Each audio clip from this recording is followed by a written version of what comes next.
बहुत बहुत स्वागत है आप सभी का study with Swati YouTube channel पर। दोस्तों, आज के अपने इस वीडियो में हम बात करेंगे यूपी टेट 2022 के लिए कुछ इम्पोर्टेंट एमसीक्यूज जो कि हैं बाल विकास एवं शिक्षा शास्त्र से।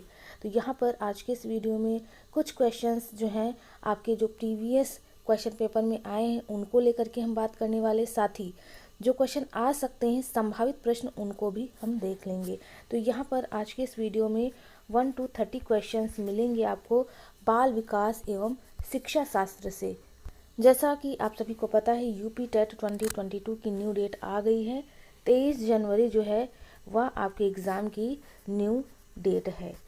तो इस चीज़ का आप विशेष ध्यान रखिए। यहाँ पर आपको डेली वीडियोस मिलेंगे सब्जेक्ट वाइज, ठीक है। प्रीवियस ईयर के क्वेश्चन पेपर सबसे पहले यहाँ पर सॉल्व कराए जाएंगे, क्योंकि मैंने कई सारे जो प्रीवियस ईयर के क्वेश्चन पेपर थे सब्जेक्ट वाइज उनको सॉल्व कराया है।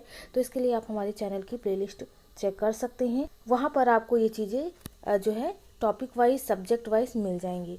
तो आज के इस वीडियो में हम बाल विकास एवं शिक्षा शास्त्र से चाइल्ड डेवलपमेंट एंड पेडागोजी से कुछ इंपॉर्टेंट एमसीक्यूज लेकर के आए हैं जो कि आपके यूपी टेट के आने वाले एग्जाम के लिए बहुत ही इम्पॉर्टेंट हैं।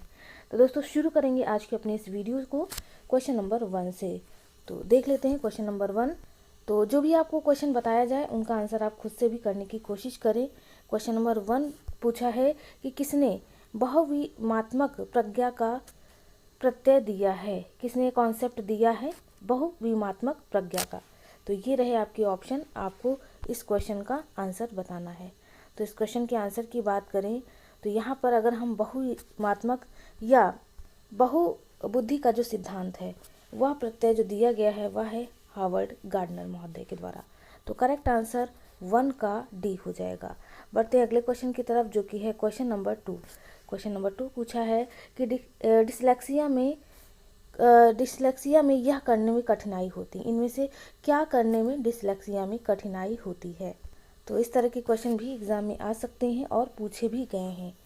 तो अगर इस क्वेश्चन के आंसर की बात करें कि डिसलेक्सिया में क्या करने में कठिनाई होती है, तो पढ़ने संबंधी जो डिसलेक्सिया है वह पठन संबंधी या वर्तनी संबंधित है। वहीं अगर हम डिसग्राफिया की बात करें तो लेखन से संबंधित है आपका डिसग्राफिया हो गया। उसके बाद अगर हम डिसकैलकुलिया की बात करें तो गणितीय संबंधित चीज़ों, डिस्प्रैक्सिया की बात करें तो आपका गतिक निर्योग्यता, इन चीज़ों से संबंधित रहेगा। तो यहाँ पर आपसे पूछा है कि डिसलेक्सिया, तो बिल्कुल करेक्ट आंसर जिन भी बच्चों ने ये बताया है कि पढ़ने या वर्तनी संबंधित, तो यह आपका पठन संबंधी डिसलेक्सिया से संबंधित है। करेक्ट आंसर 2 का 1 हो जाएगा। बढ़ते अगले क्वेश्चन की तरफ जो कि है क्वेश्चन नंबर 3। क्वेश्चन नंबर 3 पूछा है कि निम्नलिखित में से क्या समावेशी कक्षा में है। शिक्षक की भूमिका नहीं है। मतलब एक समावेशी कक्षा है, एक इंक्लूसिव एजुकेशन की क्लास चल रही है, उसमें शिक्षक की भूमिका इनमें से क्या नहीं होना चाहिए। तो आप सभी को पता है अगर हम इंक्लूसिव एजुकेशन यानी समावेशी शिक्षा की बात करते हैं तो इसमें हम जनरल और स्पेसिफिक दोनों प्रकार के चिल्ड्रन को लेकर के बात करते हैं। यानी जो आपके विशिष्ट और सामान्य दोनों प्रकार के जो बालक होते हैं उनको साथ में शिक्षित करते हैं, उनको साथ में लेकर के चलते हैं। तो इसमें शिक्षक की भूमिका क्या नहीं होनी चाहिए, यही आपसे प्रश्न पूछ रहा है। तो पहला देख लेते हैं। पहला पूछा है कि बच्चे की आवश्यकता के अनुरूप बैठने की पर्याप्त व्यवस्था करनी चाहिए। तो ये तो बिल्कुल सही है, दूसरा छोड़ देंगे अभी। तीसरा देख लेते हैं, शिक्षक को बच्चों को प्रोत्साहित करना चाहिए। बिल्कुल करेक्ट है। वहीं अगर हम बात करें सी ऑप्शन की, शिक्षक को बच्चों को प्रोत्साहित करना चाहिए, तो ये करेक्ट हो गया। डी हो गया, शिक्षक को सीखने में अक्षम को अतिरिक्त समय देना चाहिए। यानी जो सीखने में सही से सीख नहीं पा रहे चीज़ें उन बच्चों को अतिरिक्त समय दें। तो ये सारे स्टेटमेंट करेक्ट हैं। जब यहाँ अगर हम बी ऑप्शन की बात करें तो इसमें दिया है कि शिक्षक को निःशक्त बच्चों पर ध्यान नहीं देना चाहिए। तो यह कहना बिल्कुल गलत है, क्योंकि हमारी कक्षा जो है वह है समावेशी कक्षा यानी इंक्लूसिव क्लास। तो इसमें हम निःशक्त बच्चों को, सामान्य बच्चों को या विशिष्ट बच्चों को साथ में लेकर के चलेंगे। करेक्ट आंसर यहाँ पर 3 का बी हो जाएगा। बढ़ते अगले क्वेश्चन की तरफ जो कि है क्वेश्चन नंबर 4। क्वेश्चन नंबर 4 पूछा है कि कक्षा में छात्रों को प्रश्न पूछने के लिए क्या करना चाहिए। हतोत्साहित यानी उत्साह को कम करना चाहिए, रोक देना चाहिए, अनुमति नहीं देना चाहिए। तो देखिए ये नेगेटिव वर्ड्स हैं, नेगेटिव टैग वर्ड्स, इन चीज़ों को ध्यान दें आप। तो यहाँ पर अगर आप इन सभी को ध्यान देंगे तो 3 आपको नेगेटिव मिलेंगे, ठीक है। बाकी 1 आपका पॉजिटिव होगा कि प्रेरित करना चाहिए। कक्षा में छात्रों को प्रश्न पूछने के लिए प्रेरित करना चाहिए, यानी उनके उत्साह को बढ़ाना चाहिए, उन्हें मोटिवेट करना चाहिए, ठीक है। तो करेक्ट आंसर यहाँ पर 4 का 3 हो जाएगा। बढ़ते हैं अगले क्वेश्चन की तरफ, जो कि है क्वेश्चन नंबर 5। क्वेश्चन नंबर 5 पूछा है कि बच्चे की वृद्धि मुख्यतः संबंधित है। दोस्तों, अगर हम वृद्धि और विकास की बात करें तो वृद्धि किससे संबंधित है? वृद्धि ऐसी चीज़ है जिसको हम माप सकते हैं, ठीक है, लेकिन विकास को हम माप नहीं सकते हैं। वृद्धि जो है इसमें हमारा वेट बढ़ता है, हमारा हाइट बढ़ता है, हमारी हाइट बढ़ती है, ठीक है, ये चीज़ें बढ़ती है।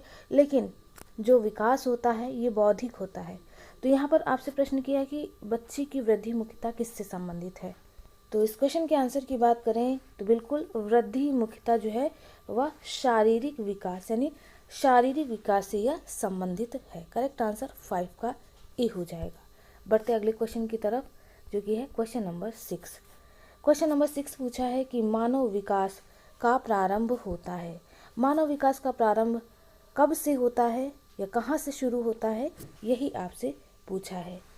तो अगर एक मानव है, ठीक है, उसका विकास प्रारंभ होगा तो कब से शुरू होगा? तो यह होगा गर्भावस्था से, यानी जब बालक गर्भ में प्रवेश करेगा तब से ही उसका विकास जो है वह चालू हो जाएगा।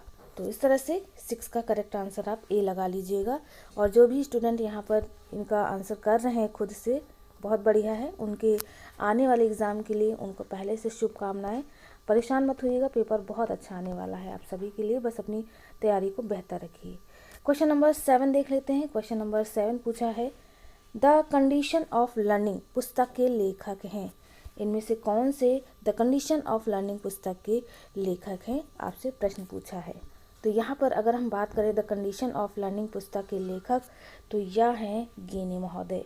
गेने महोदय की बात करें तो गेने महोदय ने अधिगम के सोपान बताए हैं। कितने सोपान बताए हैं आप कमेंट द्वारा ज़रूर बताइएगा। और यहाँ पर अगर हम बात करें पुस्तक के लेखकों की, तो आपकी पुस्तक के लेखक पूछ सकते, कोई भी पुस्तक दे दी, पूछ लिया कि इसके लेखक कौन है। तो बहुत जल्द आपको इस पर एक अलग से मैं वीडियो बना कर दूंगी। उसमें जितने भी लेखक हैं उनकी जो पुस्तकें हैं जो पूछी जा सकती हैं आपके आने वाले एग्ज़ाम में, तो वहाँ से आप उनको पढ़ करके अपने एग्ज़ाम की तैयारी को बेहतर कर लीजिएगा। चलिए बढ़ते दोस्तों अपने अगले क्वेश्चन की तरफ, जो कि है क्वेश्चन नंबर 8। क्वेश्चन नंबर 8 देख लेते हैं। 8 पूछा है कि किशोरावस्था बड़े संघर्ष, तनाव, हमला व विरोध की अवस्था है। यह कथन किसका है?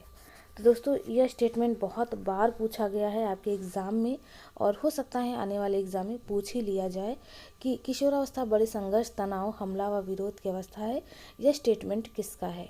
तो इस स्टेटमेंट की बात करें तो 8 का करेक्ट आंसर हो जाएगा B, Stanley Hall. Stanley Hall ने किशोरावस्था को बड़े संघर्ष, तनाव, हमला व विरोध की अवस्था बताया है। ठीक है, बढ़ते अगले क्वेश्चन की तरफ, जो कि है क्वेश्चन नंबर 9। क्वेश्चन नंबर 9 पूछा है कि सूक्ष्म शिक्षण के भारतीय प्रतिमान में कुल कितना समय लगता है? ये आपका क्वेश्चन है। तो अगर हम बात करें सूक्ष्म शिक्षण के भारतीय प्रतिमान में समय की कि कितना समय लगता है, तो अगर दोस्तों हम माइक्रो टीचिंग के स्टेप्स की बात करें तो टोटल होते हैं 6 स्टेप्स। पूछ सकता है कितने स्टेप्स या कितने सोपान होते हैं, तो 6 स्टेप्स होते हैं, ठीक है। एक स्टेप को कंप्लीट करने में हमें 6 मिनट लगता है। इस तरह से 6 टोटल आपके स्टेप्स हैं और 6 मिनट लगा, तो टोटल 36 मिनट जो कुछ समय लगेगा इन 6 स्टेप को पूरा करने में, वह रहेगा 36 मिनट का समय। तो इस तरह से करेक्ट आंसर आपका 9 का ए हो गया। बढ़ते अगले क्वेश्चन की तरफ, जो कि है क्वेश्चन नंबर 10। क्वेश्चन नंबर 10 पूछा है कि सीखने का पठार सीखने की प्रक्रिया के मुख्य अभिलक्षण हैं जो उस स्थिति को प्रकट करते हैं जिसमें सीखने की प्रक्रिया में कोई उन्नति नहीं होती है। यह कथन किसका है?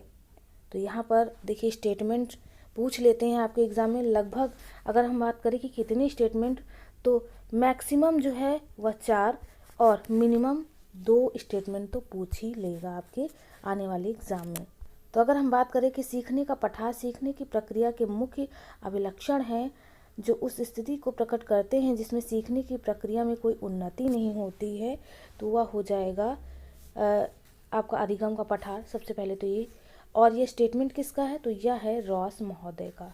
ठीक है, कई बच्चे गेट्स वहाँ आने पे चले जाते हैं, तो यह इनका स्टेटमेंट नहीं, इसमें थोड़ा सा फ़र्क है। आप स्टेटमेंट वगैरह याद कर लीजिएगा, क्योंकि ज़रूरी है, अगर स्टेटमेंट याद रहेगा तो गलत नहीं होगा। बढ़ते हैं क्वेश्चन नंबर 11 की तरफ। क्वेश्चन नंबर 11 पूछा है कि यदि शिक्षक कक्षा में एक छात्र को समस्यात्मक बालक के रूप में पाता है तो उसे क्या करना चाहिए। यानी अगर एक शिक्षक है, कोई छात्र उसको प्रॉब्लमेटिक के रूप में देखने को मिल रहा है, तो एक शिक्षक को क्या करना चाहिए। उसे दंड देना चाहिए, उसे नज़रअंदाज कर देना चाहिए, यानी अनदेखी कर देनी चाहिए, या उसे तत्काल घर वापस भेज देना चाहिए। तो बिल्कुल, अगर एक शिक्षक है किसी बच्चे को समस्यात्मक रूप में पाता है या देखता है, तो उसे परामर्श देना चाहिए। ठीक है, परामर्श कैसा देगा कि उसके लिए हो सकता है वह रिमेडियल टीचिंग करे, और जब रिमेडियल टीचिंग करेगा तो उसके समस्या के कारणों को जानने का प्रयत्न करके उसको दूर करने की कोशिश करेगा। तो इस तरह से 11 का करेक्ट आंसर सी हो जाएगा। बढ़ते हैं अगले क्वेश्चन की तरफ, जो कि है क्वेश्चन नंबर 12। क्वेश्चन नंबर 12 देख लेते हैं। क्वेश्चन नंबर 12 पूछा है कि पाठ्य सहगामी क्रियाएं मुख्यतः संबंधित हैं। पाठ्य सहगामी क्रियाएं किससे संबंधित है, यही पूछा है। तो दोस्तों, अगर पाठ्य सहगामी क्रियाओं की बात करें तो कक्षा में जो पाठ के अतिरिक्त क्रियाएं कराई जाती हैं, जो पाठ के साथ साथ बहुत इम्पॉर्टेंट होती हैं, इनमें बच्चों की रुचियों को ध्यान में रखा जाता है, बच्चों की जो कार्य कुशलता उनको ध्यान में रखा जाता है, इन सभी क्रियाओं को पाठ के साथ साथ कराया जाता है। तो ये सभी क्रियाएं जो हैं वह छात्रों के सर्वांगीण विकास से संबंधित है, जिसमें बच्चों का सामाजिक, मानसिक, नैतिक सभी तरीके का विकास होता रहता है। तो इस तरह से 12 का करेक्ट आंसर जो है वह बी हो जाएगा। बढ़ते अगले क्वेश्चन की तरफ, जो कि है क्वेश्चन नंबर 13। क्वेश्चन नंबर 13 पूछा है कि निम्न में से किसने अधिगम सिद्धांत का प्रतिपादन नहीं किया है। अधिगम सिद्धांत के प्रतिपादक इनमें से कौन से नहीं है, यही पूछा है। तो अधिगम के सिद्धांतों की बात करें तो कोहलर हो गए, स्किनर हो गए और थॉर्नडाइक, ये सभी अधिगम सिद्धांत के प्रतिपादक हैं। अगर हम बात करें यहाँ पर आंसर की, तो करेक्ट आंसर हो जाएगा बी एम ब्लूम। ब्लूम महोदय जो हैं वह अधिगम सिद्धांत का प्रतिपादक इनके द्वारा नहीं किया गया है। या अगर हम बात करें ब्लूम टैक्सोनॉमी की, तो ब्लूम टैक्सोनॉमी में संज्ञानात्मक, भावात्मक और क्रियात्मक, इन तीनों पक्षों पर ब्लूम महोदय ने ध्यान दिया है। ब्लूम टैक्सोनॉमी जो है वह ब्लूम से ही रिलेटेड है, इनकी ही जो है यह सिद्धांत इनका ही है। बल्कि अधिगम का जो सिद्धांत है वह कोहलर हो गए, स्किनर, थॉर्नडाइक, ठीक है, पावलोव, ये सब हो जाएंगे अधिगम सिद्धांत के प्रतिपादक। बढ़ते अगले क्वेश्चन की तरफ, जो कि है क्वेश्चन नंबर 14 पूछा है कि शिक्षा में अवरोधन का तात्पर्य। दोस्तों, शिक्षा में अपव्यय और अवरोधन की बात करें तो अपव्यय क्या होता है, जब एक बच्चा जो है पढ़ रहा होता है और बीच में ही विद्यालय छोड़कर चला जाता है, उसे हम अपव्यय कहते हैं। जबकि अवरोधन की बात करें तो अगर एक बालक या बालिका जो भी है वह कक्षा में पढ़ रहा है, मतलब कक्षा 1 में पढ़ रहा है, ठीक है, कक्षा 2 में वह प्रमोट ही नहीं हो रहा, हर साल वह कक्षा 1 में ही दिख रहा है, तो कहीं ना कहीं वह अवरोधन हो जाएगा, उसके लिए एक रुकावट हो रही है, तो यह हो जाएगा अवरोधन। तो यहाँ पर आप दोनों का अर्थ समझ पाए होंगे कि अपव्यय और अवरोधन क्या है। तो अगर हम अवरोधन की बात करें तो किसी बालक का 1 वर्ष से अधिक समय तक एक ही कक्षा में रहना, यह उसका अवरोधन कहलाएगा। बढ़ते अगले क्वेश्चन की तरफ, जो है आपका क्वेश्चन नंबर 15। क्वेश्चन नंबर 15 पूछा है कि निम्न में से किस कौशल में पूर्व ज्ञान का परीक्षण आता है। दोस्तों, अगर हम पूर्व ज्ञान यानी प्रीवियस नॉलेज की बात करें तो बच्चों को पहले से क्या कुछ पता है या जानने के लिए हम पूर्व ज्ञान यानी प्रीवियस नॉलेज को लेते हैं। मान लो आप कोई टॉपिक पढ़ाने जा रहे हैं, ठीक है, बच्चों को क्या पहले से पता है, यह उनका पूर्व ज्ञान होता है, या जानने के लिए ही आप पूर्व ज्ञान का परीक्षण करते हैं। तो इस पूर्व ज्ञान का परीक्षण आप कब करते हैं, इस पूर्व ज्ञान का परीक्षण आता है किससे पहले आता है, तो वही पूछा है। तो जब भी हम प्रस्तावना कौशल यानी इंट्रोडक्टरी क्वेश्चंस या इंट्रोडक्टरी स्किल्स की बात करें तो पाठ से संबंधित संभावित प्रश्न बच्चों से निकलवाने के लिए हम प्रस्तावना कौशल बनाते हैं। इसमें हम बच्चों का पूर्व ज्ञान का परीक्षण करते हैं। तो पूर्व ज्ञान का परीक्षण जो है वह प्रस्तावना कौशल से पहले होगा। करेक्ट आंसर यहाँ पर 15 का बी हो जाएगा।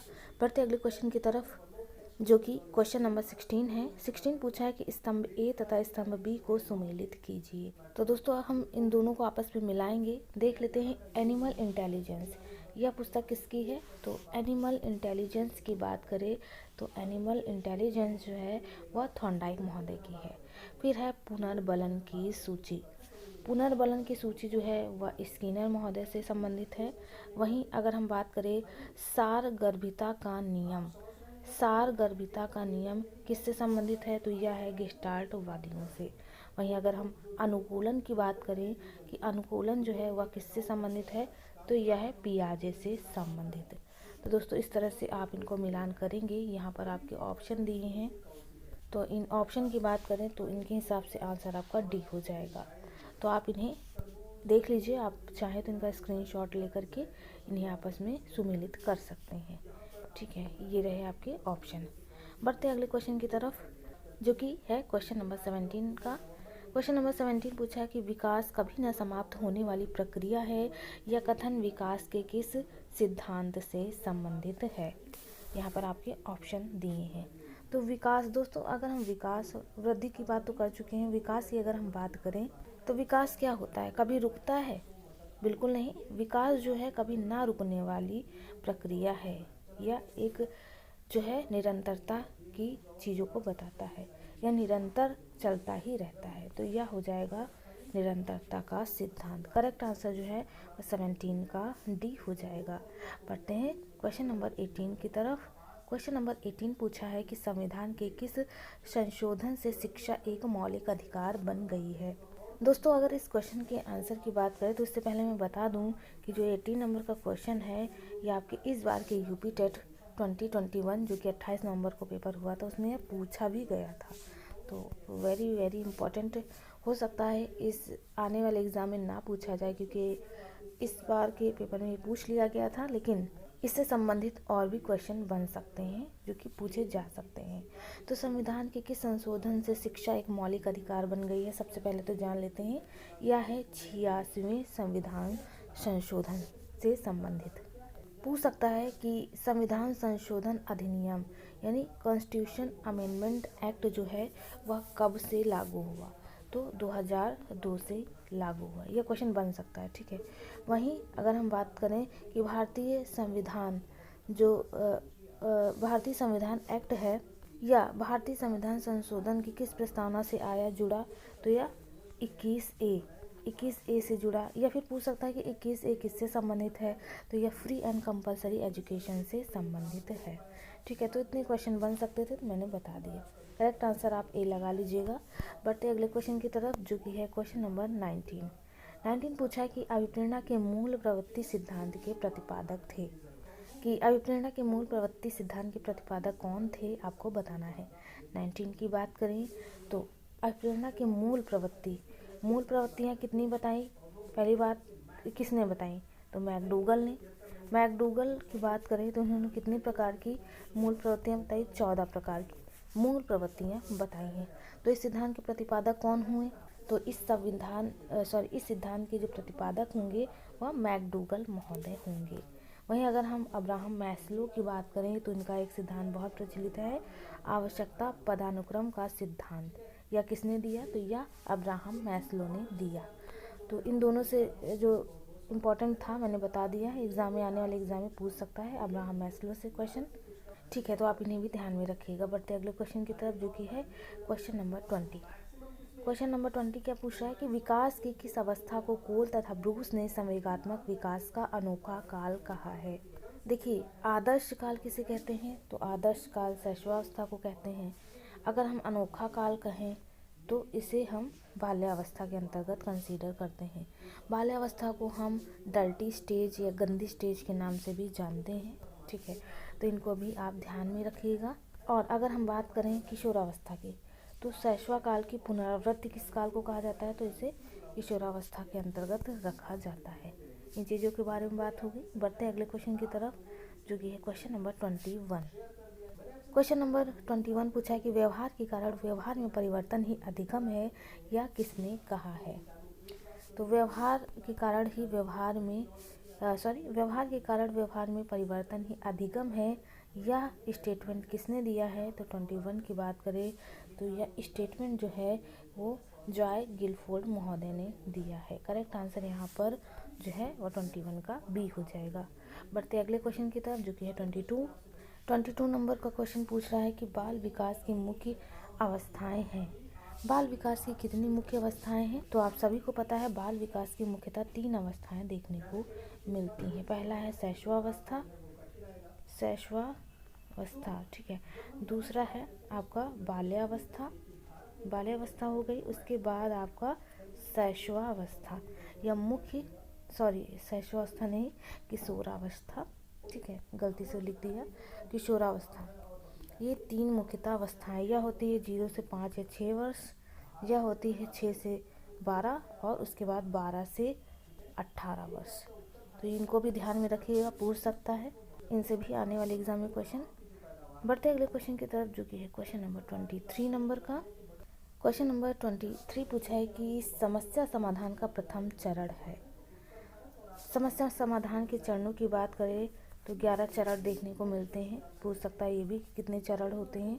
समस्या समाधान का प्रथम चरण कौन सा है? बहुत ही इम्पोर्टेंट है। समस्या समाधान के चरण की बात करें तो किसी भी समस्या की जब तक आप पहचान नहीं करेंगे तब तक उसका समाधान नहीं कर सकते। तो समस्या की पहचान करना सबसे पहला चरण है हमारा, ठीक है। करेक्ट आंसर 23 का बी हो जाएगा। पढ़ते अगले क्वेश्चन की तरफ जो कि है क्वेश्चन नंबर 24। क्वेश्चन नंबर 24 पूछा है कि बालकों का अधिगम सर्वाधिक प्रभावशाली होगा जब। कब होगा बालकों का अधिगम प्रभावशाली?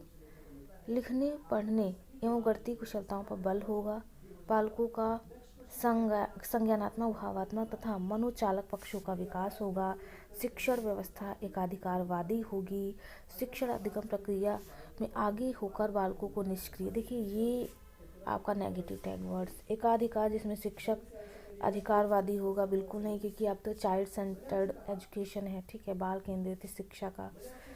और लिखने पढ़ने में गणितीय कुशलताओं पर ही बल, केवल गणितीय कुशलता पर ही बल, ठीक है। तो ये तीनों ही नेगेटिव टैग वर्ड हो गए। अगर हम बात करें करेक्ट आंसर की तो आपको साफ साफ दिख रहा है कि अगर हम बालकों का संज्ञानात्मक भावात्मक तथा मनोचालक पक्षों का ध्यान रखेंगे, उन पर ही बल देंगे, तो उनका अगर विकास होगा तो शिक्षण जो प्रक्रिया है वो प्रभावशाली मानी जाएगी। करेक्ट आंसर यहाँ पर 24 का बी हो जाएगा।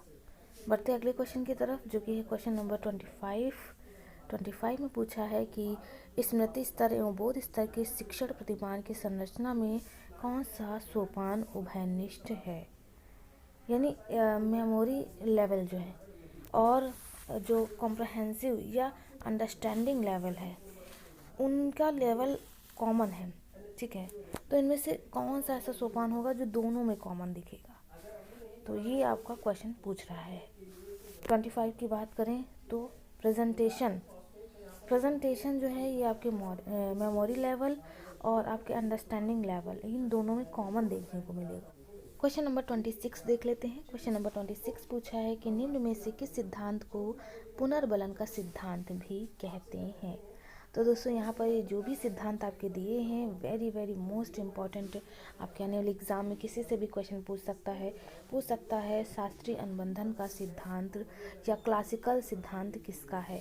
तो यह है ई वैन पावलोव, जिन्होंने अपना प्रयोग जो है वो डॉग पर किया यानी कुत्ते पर।